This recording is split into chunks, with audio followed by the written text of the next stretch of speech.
bem, gente? Eu sou o Paulo Dantas e hoje nós estamos aqui no MIS, no Museu da Imagem do Som de Teresina, para mais um episódio do novo projeto do MIS, o Dê um Play no MIS.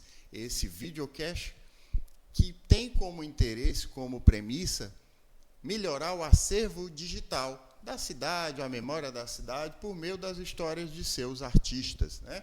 E hoje nós estamos aqui com um grande artista da nossa cidade, que é o Francisco de Castro, que todo mundo conhece como Castro. Ele é ator e é servidor da Fundação Monsenhor Chaves. Vai contar um pouquinho da história dele, do trânsito dele enquanto artista na cidade, nos mais diversos locais, e a vivência dele também na Fundação Monsenhor Chaves, tá bom?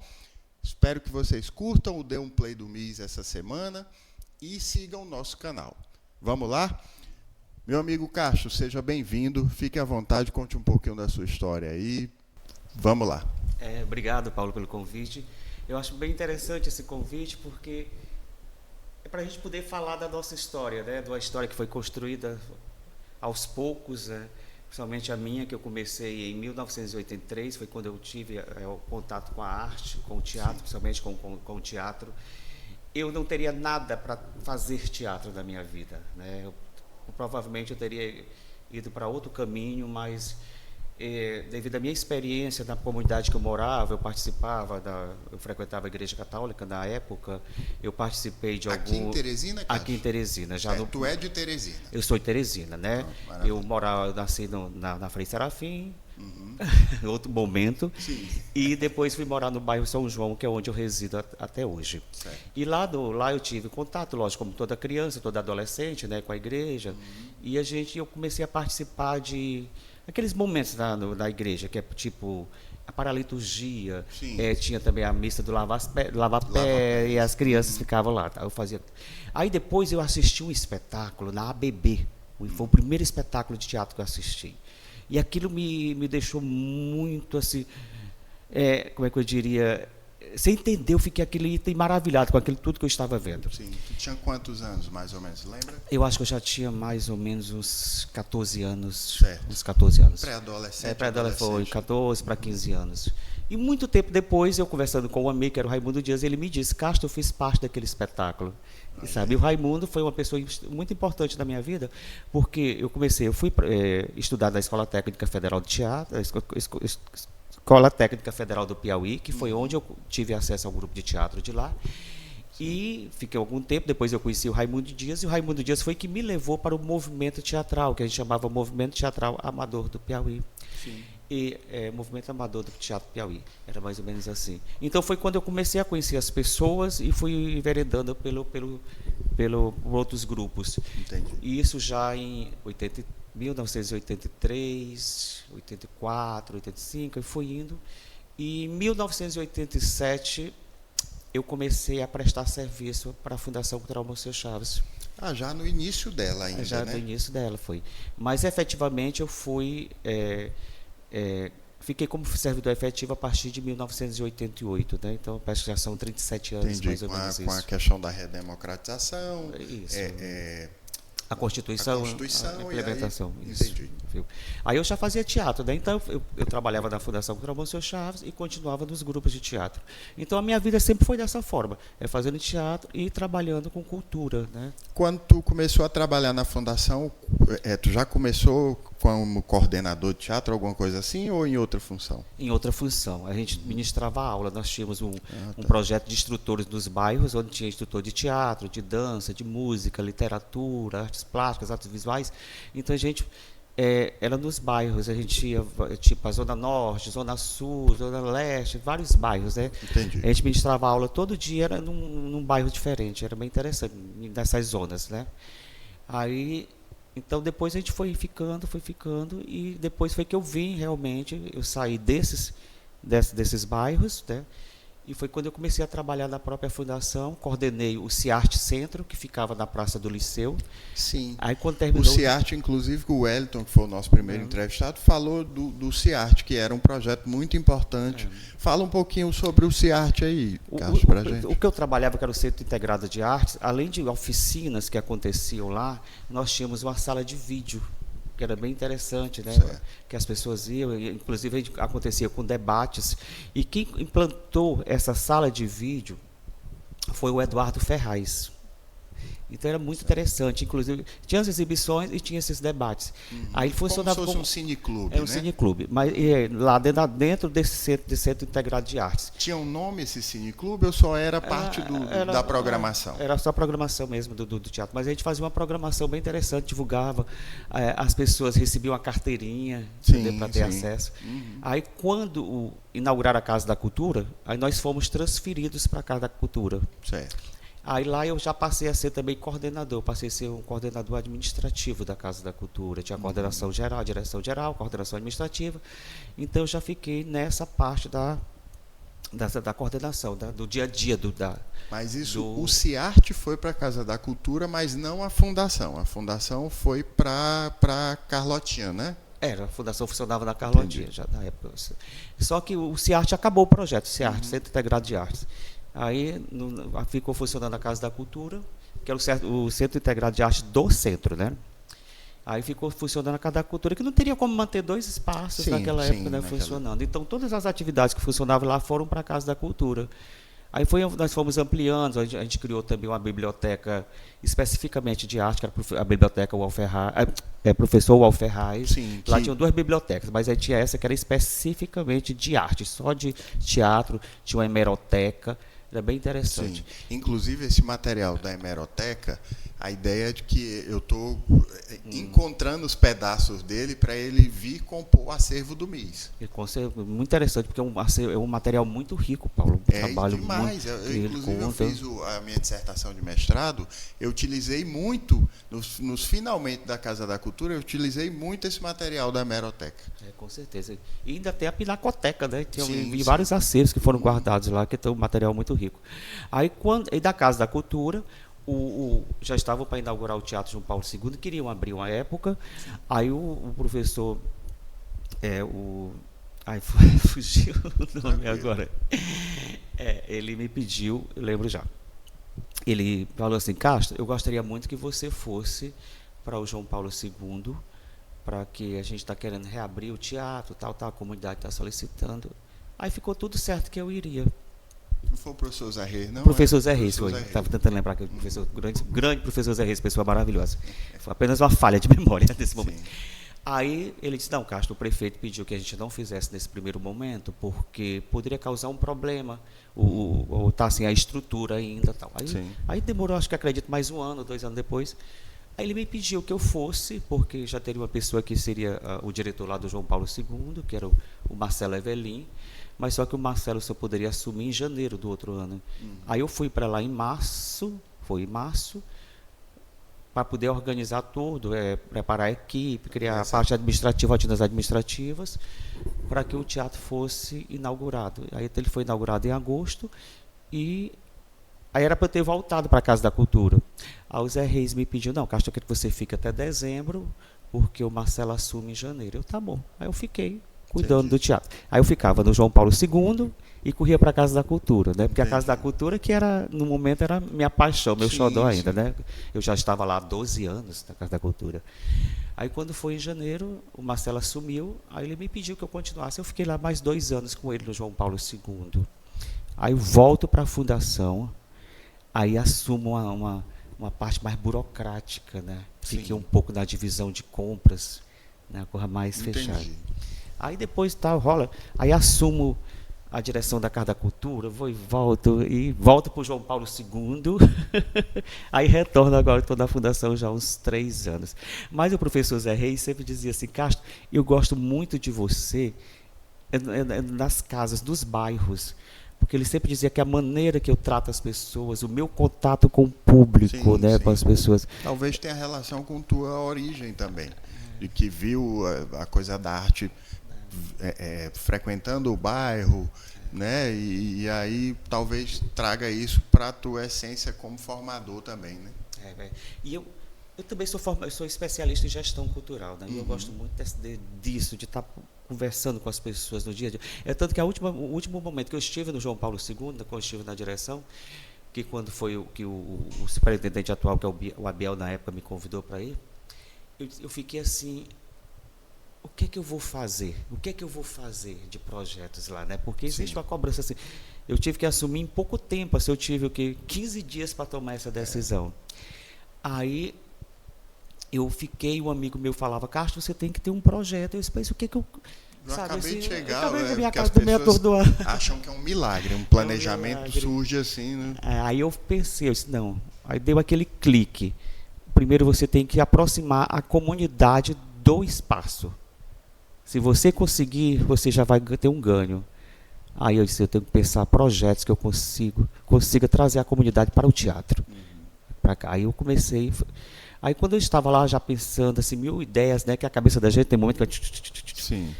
Aí a secretária fala assim, Castro, tem umas senhoras que moram aqui próximo, queriam falar com você. Aí eu, tá bom.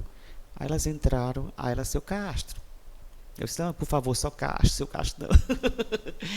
Aí elas, é que a gente tem uma feirinha e a gente gostaria muito, se o senhor permitisse, que a gente fizesse essa feirinha aqui na porta do teatro.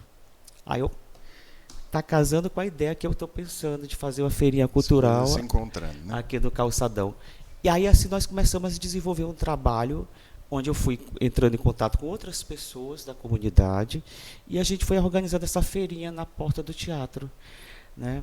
Aí nós tínhamos também a professora Rose Magalhães, que é da Arte da Praça. Sim. Ela pediu para expor. Aí a gente começava a fazer, Paulo, tanta feirinha, botava um show, e a professora Rose levava com os alunos dela e a gente fazia uma exposição. A gente não tinha estande, não tinha nada. O que é que a gente fazia? A gente conseguia tipo um carpete, assim, botava no chão. Sim. E as telas ficavam expostas. Uhum. Né? E a comunidade via, gente, era um público interessante. Aí bateu outra ideia na minha cabeça. Eu vou fazer todo mês um evento aqui nesse calçadão cultural. Uhum. Coloquei o nome logo de calçadão cultural. Sim. Não é oficial, foi eu que botei lá. Aí eu peguei o calendário e fui ver o que é que cada mês tem de feriado, assim, de evento, né? Tipo, março, 27 de março é o Dia Mundial do Teatro e Dia Nacional do Circo. Então nós fizemos um evento relacionado a isso. Sim. Maio, parece que é a dança, festival de... Então a gente foi indo até outubro. Descobrimos em outubro, lógico, você é músico, você deve saber. Em outubro que tem, parece que é outubro, novembro que tem o dia do músico. Novembro, né? Então eu fiz toda uma programação de março a dezembro. Todos os meses tinha um determinado evento, né? Além dos eventos que já vêm da comunidade, né? Que pedem pauta, solicitam pauta. Justamente. Isso é no parte externa. Aí eu pensei assim, então já conseguimos trazer a comunidade para cá. Era interessante, as pessoas levavam às vezes os banquinhos de casa, entendeu? Sim, muita gente lotada, a gente botava arquibancada. Tal. Aí quando foi no segundo ano, eu conversando com o superintendente, o Abiel, eu disse, Abiel, agora a gente vai desenvolver um trabalho de levar o público para dentro do teatro. Sim. Aí a gente começou a fazer alguma programação, já assim, algumas vezes gratuita, né, alguns espetáculos, determinados dias, mas a pessoa passava na bilheteria para pegar o ingresso, para não ir direto, né, que era para eles saberem, era uma questão também de educação. Aí o trabalho já estava ficando interessante, aí veio a pandemia. Aí quebrou tudo. Quebrou tudo, né? Aí quando passa tudo, a gente não está mais lá, né? Já muda a gestão toda, então aquele processo foi interrompido. Eu costumo dizer que quem está em projeto de gestão, projeto não, que muitas vezes não é projeto de gestão, muitas vezes é só gestão que vira uma indigestão. Mas quando se tem um projeto, você tem que trabalhar o máximo que você pode, o mais rápido possível, com as condições que se tem, poder fazer o melhor, para deixar, eu não penso nem muita coisa do legado, de não, eu vou fazer meu nome, isso é mais vaidade. Mas a coisa de você fazer, da conveniência do momento, ser uma coisa interessante naquele momento que você passou. Senão você sai de uma forma tão medíocre, assim, sabe? Não colaborou, não contribuiu. E é justamente isso aí que você disse mesmo, de fazer o máximo, colaborar junto com a sociedade ali para poder melhorar a situação daquele lugar. Né? E eu fico assim, muito feliz em saber que a gente conseguiu desenvolver um bom trabalho. Como é que eu sei? pela própria reação das pessoas, entendeu? Quando eu saí, as pessoas foram falar comigo, o carinho que tinha quando os eventos aconteciam, a equipe, porque não é só eu, não só é o Casta, tem toda uma equipe que trabalha lá dentro, que era uma equipe extremamente profissional, de pessoas que elas diziam, vamos fazer, vamos, e elas faziam mesmo, entendeu? Então não é o Castro, foi todo um trabalho de equipe que foi desenvolvido. E ver a comunidade feliz, contente, participando, a gente percebe que a gente conseguiu chegar no que a gente estava planejando, né? Com certeza. Que era justamente de ter a comunidade, porque aquele equipamento é meu porque eu sou cidadão teresinense também, né? Como cidadão. E é como é da comunidade. E, Caixa, tem um equívoco que as pessoas acham que pelo fato de ter um equipamento cultural ali num determinado ambiente, todo mundo supostamente vai frequentar, já frequentou. A maior parte das pessoas passa na frente todos os dias, nunca entrou. Nunca teve envolvimento com a atividade. Muitas vezes não é porque ela não queira, ela não se sente parte daquilo ali, porque para ela não, aquilo ali é de uma pessoa de uma determinada camada social e aí porventura não termina não entrando, não acessando. Tem uma coisa que me marcou, são várias coisas, mas essa eu vou contar esse fato. Quando eu estava lá, eu sempre assisti os espetáculos em pé, eu tenho a mania de ficar sempre em pé no fundo da plateia assistindo. E eu estava em pé. Aí entrou uma senhora, foi a primeira vez daquela senhora entrando naquele teatro. E quando ela entrou, justamente as luzes já estavam apagadas. Ela dizia, e é escuro. Aí ela falava, e tem ar-condicionado. Aí alguém, não, e aí tem cadeira. E tem cadeira, ela falava assim, entendeu? Eu fiquei ouvindo, aí eu liguei. Pra ela era um mausoléu.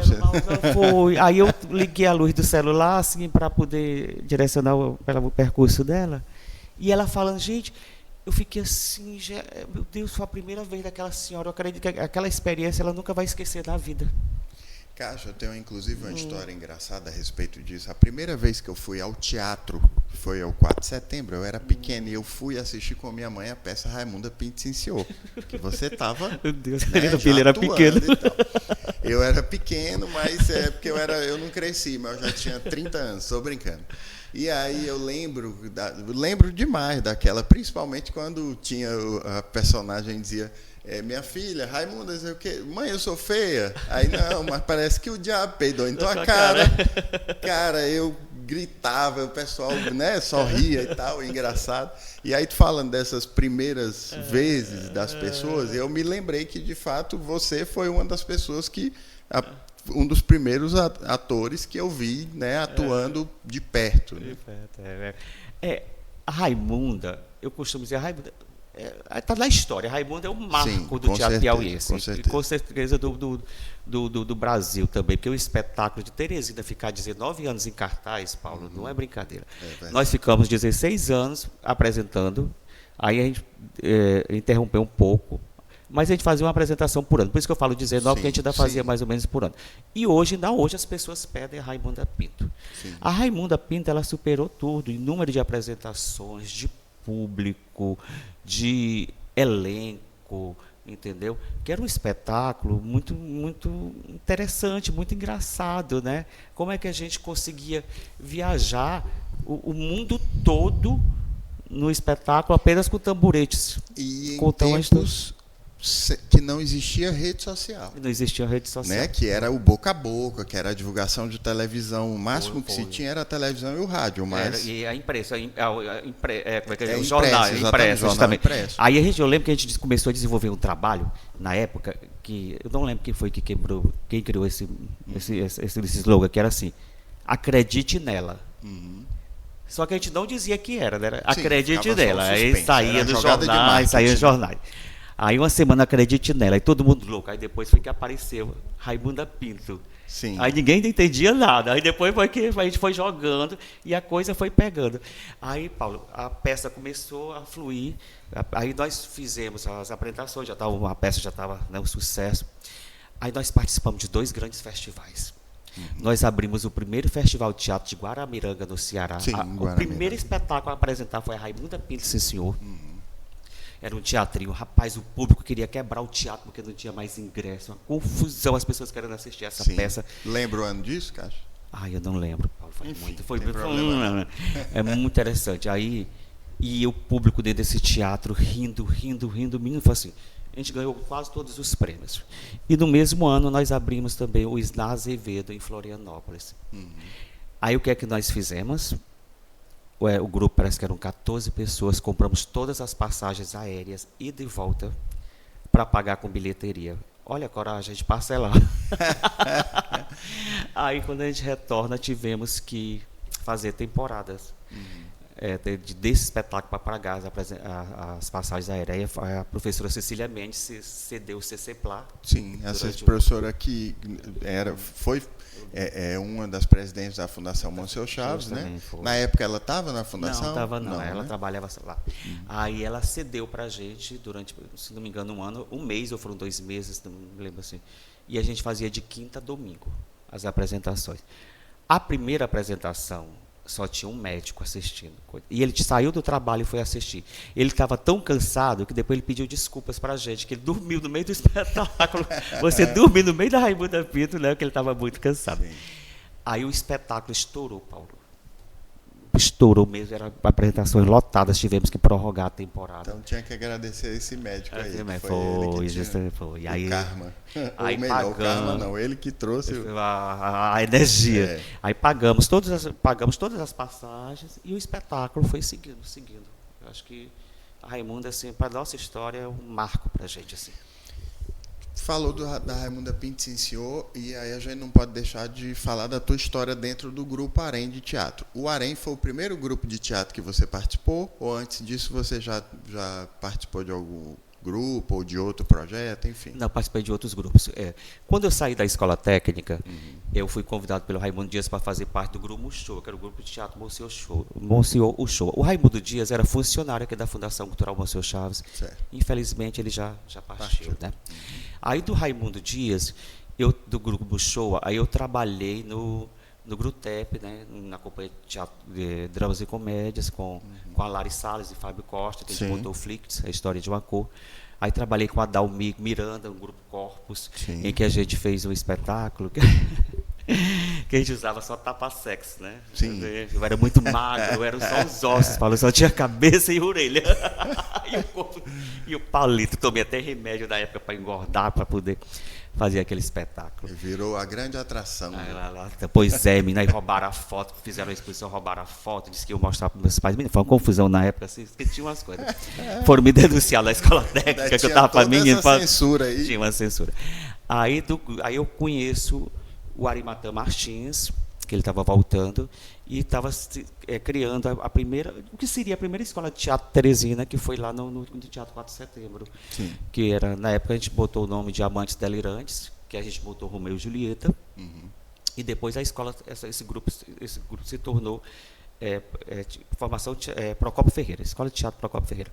Aí o Arimatã me convidou para entrar no grupo, para fazer parte do elenco da Raimunda Pinto. Sim. Aí foi quando eu fui para o... Isso, o Arém já existia. O Arém já existia. Ele já tinha sido criado pelo Pelé, pelo Arimatã, o Ayrton, o Açaí. O grupo já existia, acho que uns 5, 6 anos, mais ou menos. Tá. Aí foi quando eu entrei no Arém, eu entrei para fazer a Raimunda Pinto e estou até hoje, né? Entendi. Participei de quase todos os espetáculos. Aí quando eu entrei, e como eu sou muito... né, aí eu já assumi logo também a secretaria do grupo. Então eu comecei a organizar. Já tinha esse vínculo com a burocracia, com a organização, né? Que muitas vezes as pessoas que estão envolvidas com as artes, elas fogem a isso. Né? Aí o grupo não tinha memória. Eu trabalhava também, prestava serviço no escritório de contabilidade. Aí o grupo começou a fazer imposto de renda. Então a gente começou a organizar profissionalização da história. Foi todo esse trabalho. Aí tanto que o menino fala assim, o Castro é o que organizou a memória deste grupo, porque todo o material foi eu que fui guardando, fui brigando, não é assim, porque às vezes tem que ter o que faz o papel do chato, né? Sim, e eu fiz muito bem esse papel também. Com certeza. Não, e tem que ter mesmo, e tem que ter organização, porque senão vai se perdendo tudo. Vai se perdendo. Isso a gente vê como enquanto reflexo da classe artística que até hoje muita gente, você pede um simples release, uma biografiazinha, ou qualquer coisa, um portfólio mínimo. A pessoa não tem nada. Já chegou muitas vezes gente, Paulo, eu não tenho nenhuma foto. Como assim, que trabalha há 30, 40 anos aí, não tem nada. Quando eu digo nada nesse sentido de arquivo, né? Não, só foi se perdendo e eu fui deixando. Isso é muito importante. É importantíssimo, porque é a própria memória, né? Sim, sim. Que você fez tudo aquilo, fez esse Exatamente. trabalho. Eu tenho muito esse zelo com essas questões também. Além do meu trabalho profissional também, né? Porque eu acho que eu tenho muito nesse ponto com o meu trabalho mesmo como artista. Eu sou uma pessoa, Paulo, como artista, que eu vou fazer um personagem. Até eu começar a entender aquele personagem, eu sofro muito. Sim, sim. Eu sofro muito. Quando eu fiz o Alto do Lampião no Além, eu ia fazer um outro personagem. Foi quando me pediram para que eu fizesse o Lúcifer. Aí veio assim, eu vou fazer o demônio. Eu vinha de uma formação católica. Aí eu vou fazer o diabo. Aí eu tenho que ter todo um pensamento ao contrário daquilo que eu tinha, né, na minha formação. Que diabo que eu vou fazer nesse negócio? Aí eu encontrei um livro chamado A Vida do Diabo. Aí fui ler. Aí Paulo, e aquilo mexeu comigo, terminava, eu sentia as dores no meu ombro, eu ficava... Até eu compreender tudo aquilo, porque o personagem ele debochava de tudo que eu acreditava, né? Então eu tinha que ir contra aquilo tudo. Então você só. E aí é que o ator, aí é a divisória do ator ruim para o ator bom, né? Quando ele consegue se desapegar de fato dessas origens, né? Nesse sentido aí, e romper essa barreira aí. Aí eu tenho essa preocupação. Além de tudo, eu me preocupo com o cabelo, com a peruca, com o figurino. Muitas vezes, tem algumas brincadeiras do grupo, as críticas dizem, eita, esses personagens do Castro são muito ricos. Mas é porque eu vou comprando, entendeu? Eu penso o personagem, aí eu estou viajando, eu vejo uma coisa que eu acho interessante, eu falo com o figurinista, tu acha que fica legal? Pode comprar. Aí eu vou comprando, eu vou mesmo, entendeu? Toda ideia você vai somando ali. Vou somando, né? Mas também eu não sou aquela pessoa disciplinada de chegar, eu vou usar. Não. Entendi. Eu falo com a direção, falo com o figurinista, com todo mundo, para poder não... Ter né? Respeito ali às hierarquias e os trabalhos, né? Justamente. E aí, bem interessante, porque... E tem dado certo. Sim, isso é ótimo. Castro, e os projetos recentes, assim, de peças ou alguma coisa, o que tá nesse momento tu vem fazendo? Não, no momento nós estamos parados, né? Não tem nenhuma previsão. Eu tenho desenvolvido um trabalho paralelo, Paulo, que é assim, como tem muitas leis de incentivos, geral dos estados, então eu já venho trabalhando como parecerista cultural. Né? A gente não pode dizer quais que a gente participa, mas eu também desenvolvo esse trabalho paralelo, né? Assim, nos meus horários de folga, esse trabalho. Mas em termos de teatro, até o momento nós não temos nenhuma previsão de espetáculo. Sempre acontece a partir do segundo semestre, né? Que é quando o Grupo Arém também realiza o Festival de Teatro Lusófono, que vai para a 16ª edição. Eu estou coordenando as edições que acontecem em Brasília, né? E aqui em Teresina eu fico na Lusófono, que é um teatro do grupo, aliás, é um festival proposto pelo Grupo Arém de Teatro, que começou em Teresina, mas que agora já se expande para outros lugares. Justamente. Isso? Nós temos a edição que acontece em Teresina no mês de agosto, final de agosto, mas a gente sempre faz uma semana antes.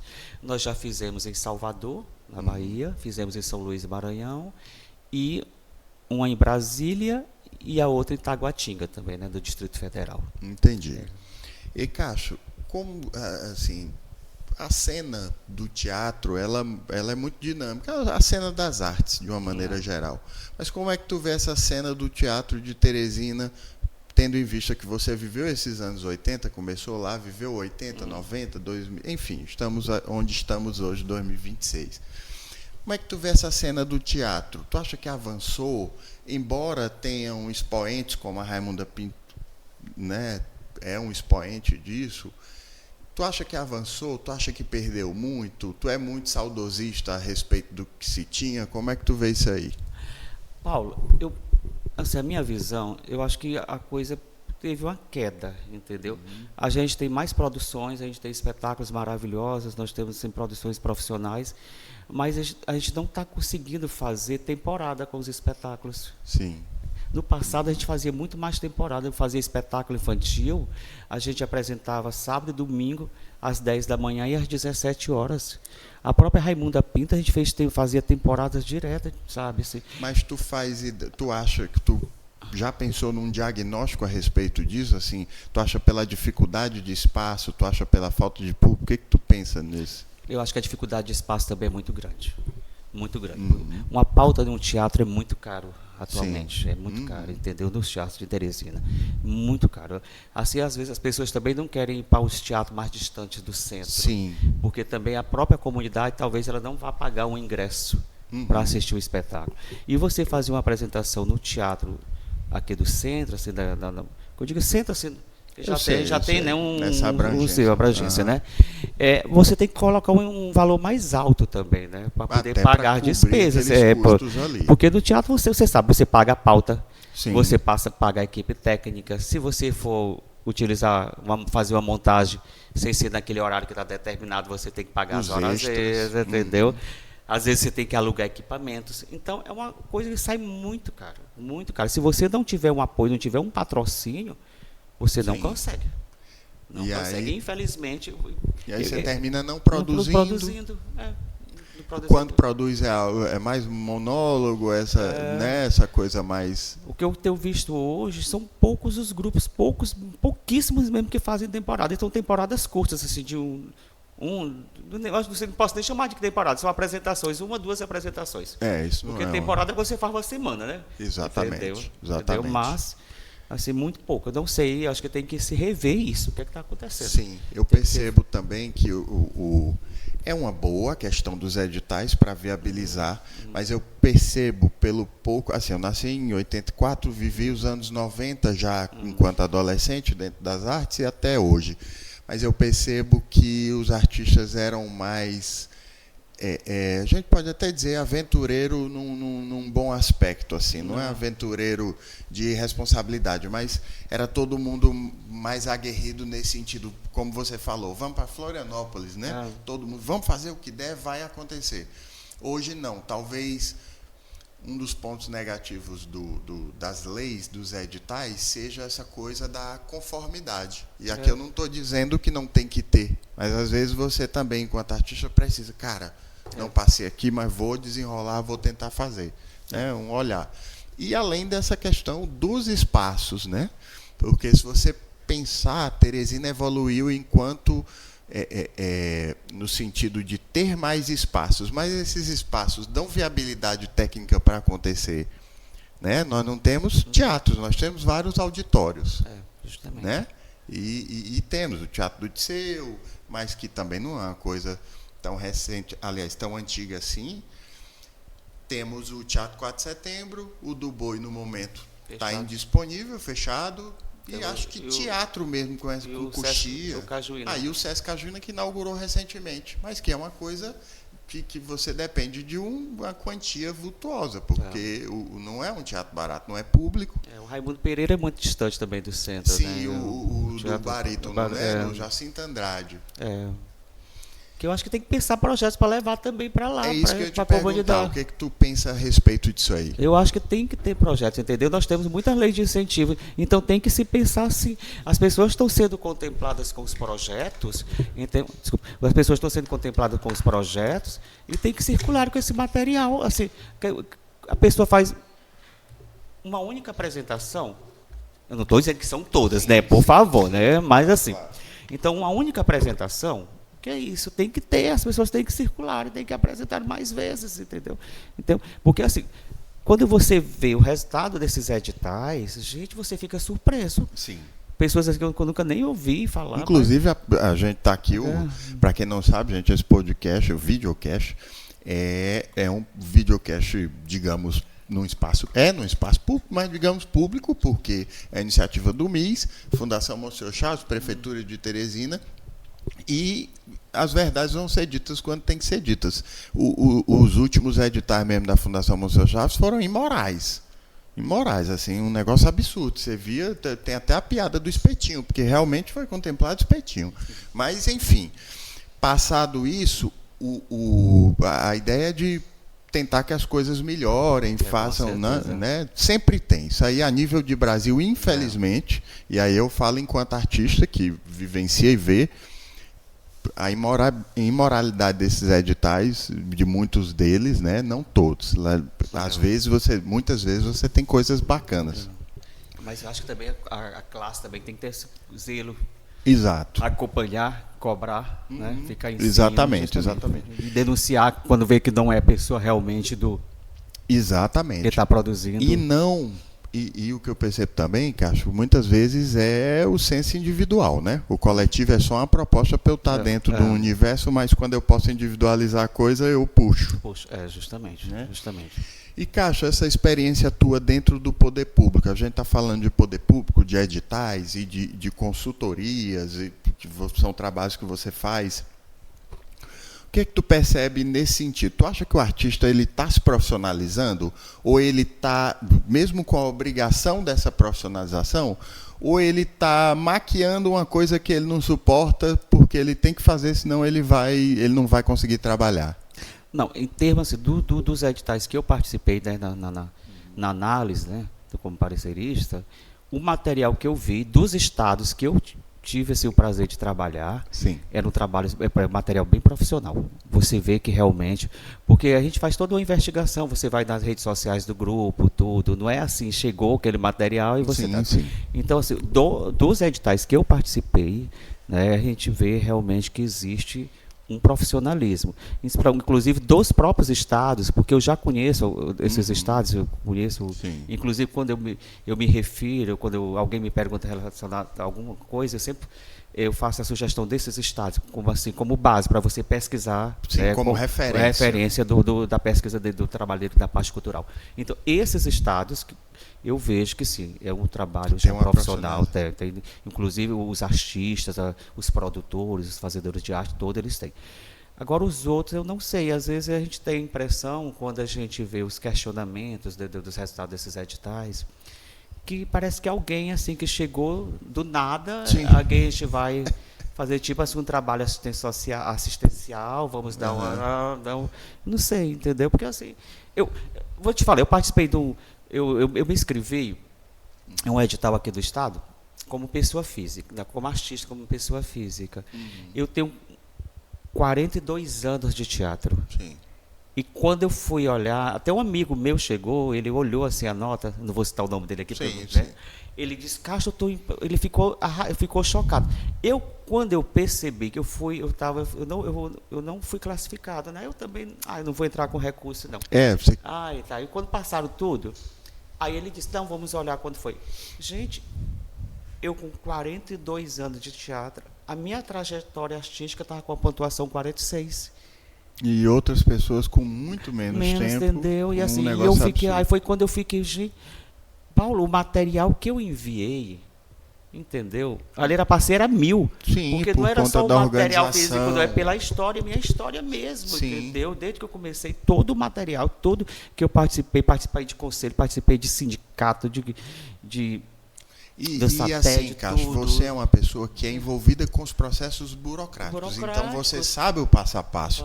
Você não está reclamando porque você estava sentado na sua casa, deitado no sofá, e dizendo, nem me passaram, são maldosos comigo. Não, você tem a consciência de que era um negócio bem feito. Entendeu? E aí, então, assim, eu me perguntei, o que é isso? O que é que está acontecendo? O que é que está acontecendo? Entendeu? Em um desses editais, me reprovaram pelo CEP, porque eles disseram que o meu CEP estava errado em um desses editais. E aí eu lembro bem que eu disse assim, rapaz, não tá. Mas se eles já estão tentando me reprovar pelo CEP, é porque tem interesses dúbios aí. Eu nem insisti, eu fiz como você, que não fui entrar com recurso, me estressar mais com isso. Porque você vê umas coisas tão... Da primeira vez, Paulo, eu entrei com recurso, o primeiro edital, né? No segundo eu não entrei, mas do primeiro, quando foi quase a mesma nota. Eu disse, não, só pode ser a mesma pessoa que está me avaliando, porque não pode. Sim. Foi a mesma nota. Aí eu peguei, preparei assim, o recurso. Eu preparei um recurso, mas eu preparei um recurso bem desaforado, desrespeitoso. Eu comecei assim, até um amigo meu que é advogado, ele disse, vai ser assim. Eu só quero que você olhe aí se eu não vou correr nenhum risco de me prejudicar, de responder processo. Aí ele olhou, mas eu já comecei assim. eu tenho tantos anos, aí papai, eu disse assim, tem que ser respeitado. Eu fui bem desaforado do final. Tem tantos anos comprovados. Não é coisa só do fonte minha cabeça, não. Aí eu ainda peguei todo o portfólio, eu botei o portfólio, meu currículo, eu compactei, né, para poder caber, porque eles botam. E eu disse assim, estou anexando novamente o material para que vocês vejam. Aí tal. Aí eu fiquei lá da suplência, eu terminei recebendo aquela quantia, né? Porque assim, é direito. Eu, como machista, eu tenho direito àquilo dali, entendeu? Todo mundo tem que participar dos editais. Então, assim, aí da segunda vez eu preferi não fazer. Mas hoje eu me arrependo, que eu deveria ter feito de novo, entendeu, Paulo? Porque se a gente não... Quando a gente cala, a gente consente. Então, eu acho que eu calei, eu consenti com o que eles fizeram. Com certeza. Muitas vezes eu também me peguei nessa canseira aí, sabe? Do cara do dia a dia. E eu Cacho... Eu fiz muitos trabalhos que eu tive que fazer do meu bolso, porque eu não tinha mais paciência, mas eu tinha essa possibilidade, por uma organização, de fazer do bolso. E quem não tem essa possibilidade? Se amargura, se deprime, não faz nada e, por consequência, abandona e vai fazer outra coisa, né? E a arte perde, às vezes, um grande talento por conta desse tipo de situação. Pois bem, Cacho, e a gente conversou a respeito da fundação, conversou a respeito do Harém, de toda a sua parte de profissionalização. Desses novos artistas do teatro que você acompanha, quem são, assim, não digo, vão se tornar referências, obviamente, mas quem você vê assim que você diz, cara, essa pessoa, eu acredito que vai rolar com ela, assim, num aspecto geral. Tu tem essas pessoas que tu tem fé, digamos assim? Não, muito, assim, Paulo, às vezes, quando você faz parte de um grupo, você termina ficando fechado só naquele grupo, né? Sim. Eu sou uma pessoa que eu circulo muito, eu vou a tudo, eu vou a teatro, eu vou a dança, eu vou assim. Mas, assim, na verdade, eu tenho pouco contato com as pessoas, com as novas pessoas do teatro. Sim. Eu sei que é uma falha minha, é um erro meu, que eu deveria ter mais essa atenção, né? A gente termina ficando mais fechado no círculo que a gente já faz parte de amizade. Mas eu vejo assim, hoje nós temos uma escola técnica de teatro. Sim. Estão saindo muitas pessoas que estão se formando. Campos, né? Gomes Campos. Estão saindo muitas pessoas de lá. Pessoas interessantes, pessoas que estão desenvolvendo trabalhos, pessoas que estão criando grupos. Entendeu? Então eu vejo que essas pessoas, sim, eu acho que elas vão ser o futuro, elas vão nos substituir assim, com o tempo, né? Eu vejo também, tem muitas oficinas nas casas. Por exemplo, eu participei a convite do professor Roger, que é o professor de teatro aqui da Fundação. Eu dei uma entrevista para eles lá, assim, os alunos me pediram um trabalho de pesquisa que foi muito interessante. Só para a gente deixar para as pessoas entenderem, a Fundação, ela tem, quando o Cássio fala de professor de teatro, dentro desse quadro funcional da Fundação Monsenhor Chaves, tem professores de algumas áreas artísticas, linguagens. E o professor Roger é professor de teatro, onde é que ele dá aula? No Teatro João Paulo II. No Teatro João Paulo II, que é o Teatro do Disseu. As segundas e quartas, parece que é a partir das 16 horas. E para crianças, né? E adolescentes? Adultos. Adolescentes, né? Adulto, criança, ele pronto, pega tudo. Maravilha, de uma maneira geral, sim. E aí? Aí, então, eu vejo que a gente tem... As pessoas estão querendo, as pessoas estão fazendo teatro. E, com certeza, a partir dali vão surgindo grandes pessoas. Sim. Interessantes. Porque quem realmente é do teatro, ela fica, Paulo. Quem não é, vai embora.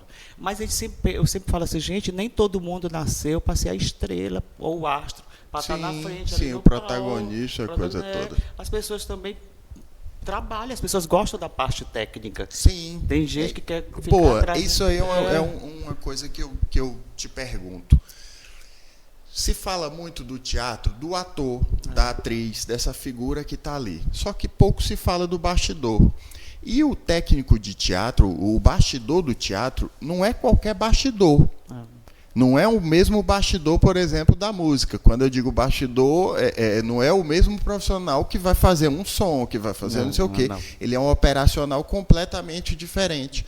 E eu percebo que isso não andou. Nós estamos hoje ainda com os mesmos bastidores de quando você começou, por exemplo. Foi. Eu digo assim, nós tivemos a equipe técnica de quando eu comecei, né, que hoje estão se aposentando. Aí eu digo assim, aí teve uma equipe técnica que foi quando o João Paulo II iniciou. Sim. Teve a do Boi. Então, assim, mas que a gente for ver também, essa equipe já está envelhecendo. Sim. Já está envelhecendo. E cadê mais as pessoas inclusive, novas? Cacho, esse projeto aqui, ele vem também para, além de servir para estudo, porque tudo que você está falando aqui pode ser estudado nas universidades, todas essas informações podem ser mapeadas, enfim. Mas ele serve também para a gente, enquanto poder público, entender quais são os gargalos. E um desses, que eu já tinha até falado a respeito em outro momento, mas que você tocou e eu lembrei, é justamente disso, que a gente tem que tentar viabilizar cursos para esse bastidor do teatro, né? Para essa equipe técnica, porque os artistas, os atores, as atrizes se renovam, mas a equipe técnica fica. Aqui na Fundação, atualmente, eu estou numa parte, né, mais administrativa, né? Uma parte mais burocrática, que eu digo assim. Costumo dizer, mas eu estou respondendo assim, não oficialmente, né, pela coordenação de teatro. Sim. E me foi pedido um planejamento e eu coloquei nesse planejamento, inclusive, essas formações de equipe técnica, entendeu? Eu botei pouca coisa artística, assim, de interpretação, pouca coisa. Sim. Eu botei mais nessa parte, que eu acho que a gente está precisando dessa formação técnica, de ter mais profissionais de todas as áreas, tanto na cenografia, né, como maquinista, operador de som, até porque... técnico de luz, o eletricista mesmo, porque não é o técnico de luz, não é o eletricista. Gente, o técnico de luz do teatro não é o cara da Equatorial Energia. Não, tem que ter. Ele sabe pontuar a luz, ele sabe fazer o contraluz. Cada detalhe diferencia. Vou dar um exemplo para vocês aqui mesmo. Esse aqui é um projeto piloto, né? A gente está começando, é o 2º episódio. No primeiro episódio que eu convido a vocês a assistirem com o Wellington Sampaio, nós não tínhamos alguns elementos de luz, tá? Mas assim, a gente vem testando luz, mas se vocês observarem, são diferenças que já são significativas. E para o espectador que está ali assistindo, ele olha, dá um clímax da história, né? Então é completamente diferente. Não que aqui fomos nós mesmos que fizemos, não que tenha ficado fantástico, não estou dizendo isso, mas dá diferença. Dá sim. E essa coisa da equipe técnica, Cacho, ela depende demais do poder público. Cursos de formação, porque o ator, a atriz, ele depende do poder público, eu acredito, nessa coisa dos editais, nessa coisa da viabilidade do fazer.